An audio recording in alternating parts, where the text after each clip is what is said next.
극동방송과 함께하는 성경 읽기 프로젝트 성경이 읽어지네.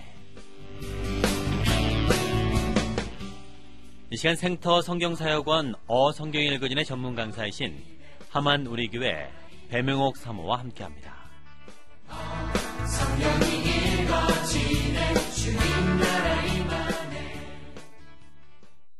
안녕하세요. 지난 시간엔 몸통 부분에서 발생한 예언서 5권을 살펴보았습니다. 남방유다에서 먼저 기술 선지자가 등장했는데 오바댜와 요엘이었어요. 그리고 북이스라엘의 예후 왕조의 4번째 왕 여로보암 2세가 다스리는 때에 호세야, 아모스, 요나가 하나님의 예언자로 등장했습니다. 북이스라엘의 역사상 가장 부강했던 이 여로보암 2세 때 호세야, 아모스는 이스라엘의 선지자로, 요나는 수출용으로 니느웨에서 활동하며 선지서들을 남겼어요. 앞으로 등장할 예언서들도 마찬가지지만 몸통 부분에서 등장한 예언서들의 핵심 내용은 심판하시나 구원하신다 했습니다. 자, 우리는 지금 열왕기상하를 공부하고 있습니다. 그리고 오늘은 꼬리 부분에 이 망하는 역사 공부를 시작할 것인데, 자, 머리 부분과 몸통 부분 여러분 잊지 않으셨죠? 머리 부분은 솔로몬 이야기와 남북이 갈라지는 이야기였고, 몸통 부분은 아합 이야기였는데, 가인 계열과 셋 계열이 즉 세상 나라와 하나님 나라가 정면 대결이 있는 부분으로 사가가 말하고 싶었던 것은 하나님은 왕이시다였어요.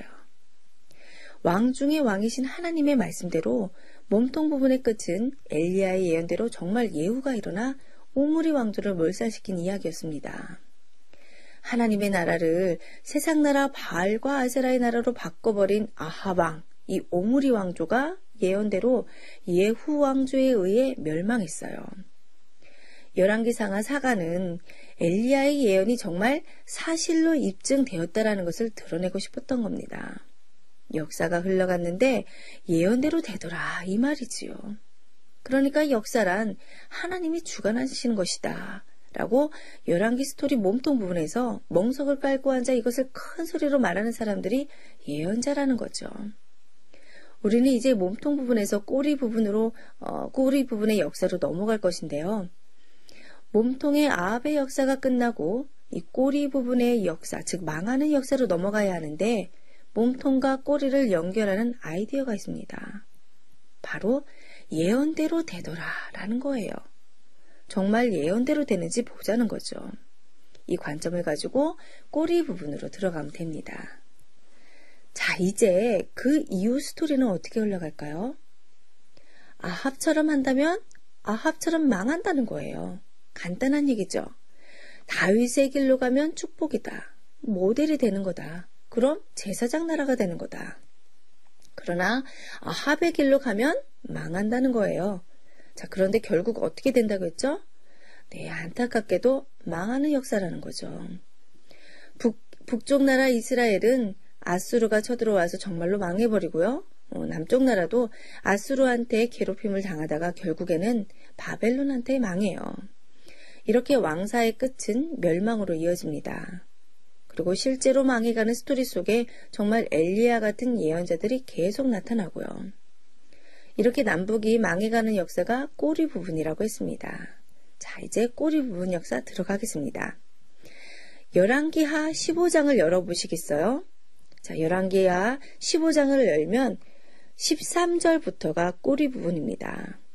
그러니까 12절까지는 몸통 부분이었는데, 자, 누구 얘기하는 것 같나요? 자, 몸통 부분은 왕조로 얘기하면 오므리 왕조와 예후 왕조라 했었는데, 정말 몸통 부분 끝이 예후 왕조의 마지막 왕인 스가랴입니다. 어렵지 않죠? 자, 근데 이 내용들은 이어지는 이야기다 보니 앞에 강의를 못 들으신 분들은 무슨 말인가 하시겠지만, 강의를 잘 듣고 성경을 읽으며 따라오시는 분들은 자, 지금 듣기만 해도 그랬지? 맞아! 막 이러실 거예요. 여러분, 예수 믿는 일은 공부하는 일입니다. 성경은 만만한 책이 아니에요. 그러니 공부해야 되죠. 무엇보다 어렵게 느끼시고 있는 이 열왕기상하를 지금 차근차근히 공부하고 있으니 반드시 놓치지 마시고 정복하시길 바랍니다. 자, 이제 머리, 몸통을 지나 이제 꼬리 부분 시작인데 성경으로 구분하자면 열왕기하 15장 13절부터라는 거예요. 그냥 깔끔하게 쉽게 15장 아니면 14장 이렇게 장으로 구분하지 굳이 왜 이렇게 15장을 갈라놓았나. 앞에서 설명드렸어요. 몸통 부분의 주인공 아합의 왕조를 몰살시키는 예후 왕조 이야기까지가 몸통 부분의 범위로 봐야 되기 때문에 15장 12절까지가 몸통 부분인 겁니다. 동작 빠르신 분들은 아마 벌써 15장을 펴시고 확인하셨을 거예요. 그렇죠? 자, 이왕 펴신 길에 계속 15장 13절 이하를 보세요. 열왕기 사가가 이 몸통 부분에서 그 전에 그토록 오래 아합 이야기를 하고 나서는 그 뒤에 이어지는 왕들은 짧게 배경 처리하며 간단하게 사실로서의 역사 기록을 남기고 처리했었잖아요. 기억나시죠? 자, 그런데 15장 13절 이하 이 꼬리 부분에 와서도 마찬가지로 그 이후의 왕들도 배경 처리하며 또다시 짧게 가고 있어요. 그렇죠? 자, 이스라엘 왕 살룸 4절, 이스라엘 왕 무나임 6절, 이스라엘 왕 부가히야 4절, 이스라엘 왕 베가 5절, 유다 왕 요담 7절. 이제는 잘 보이시죠? 네, 감사합니다. 자, 사가가 아합 이야기를 막 흥분해서 오랫동안 하더니만 정신을 차리고 그 이후의 왕들은 사실로서의 기록으로 짧게 처리를 했어요. 사가는 그 이후의 왕들에게는 의미를 두지 않는다는 거죠. 머리 부분에서 솔로몬 이야기 많이 하고 남북이 갈라지는 이야기 조금 길게 하고는 그 뒤에 나오는 왕들은 짧게 소개하고는 몸통 부분에서 아합이 등장했을 때는 왕창 하고 아합 이야기 끝나니 꼬리 부분에 와서 이어지는 왕들은 또다시 앞의 패턴으로 짧게 의미를 두지 않고 사실로서의 기록으로 배경 처리하는 겁니다. 이렇게 남북을 짧게 왔다 갔다 하다가 열왕기하 17장에서 북이스라엘이 호세아 왕 때에 아수르에 의해 망하는 거예요. 결국 북방 이스라엘은 아수르에 의해 BC 721년에 망합니다. 자, 이때 여기서 우리가 생각해 봐야 하는 게 있는데요. 바로 이 아수르라고 하는 나라가 어떤 나라인지 알아야 한다는 겁니다. 당시 세계 역사의 흐름을 알아야 하는데, 자, 우리는 지금 북방 이스라엘이 멸망하고 있는 상황을 공부하고 있는 중이잖아요. 북방 이스라엘이 아수르한테 멸망당했는데 아수르라는 나라에게 멸망당했다라는 것이 심상치가 않다라는 거예요. 그냥 옆 동네에 있던 힘센 나라에 망한 거네, 이렇게 가볍게 여길 일이 아니라는 겁니다. 자, 이 시점부터 세계 역사 기류에 변화가 일어나고 거기에 이스라엘이 얽히게 되기 때문이에요. 그래서 이 부분을 잘 정리해야 복잡한 꼬리 부분 역사가 정리가 됩니다. 이 꼬리 부분 역사는 다음 주까지 공부해야 할 만큼 복잡해요. 세계 역사와 얽혀 북방 이스라엘과 남방 유다가 망하고, 그리고 망하기 직전에 예언서들이 우르르 쏟아져 나오기 때문에 분량이 많아요. 자, 그러면 어렵나? 아닙니다. 강의를 놓치지만 않으신다면 절대 어렵지 않아요.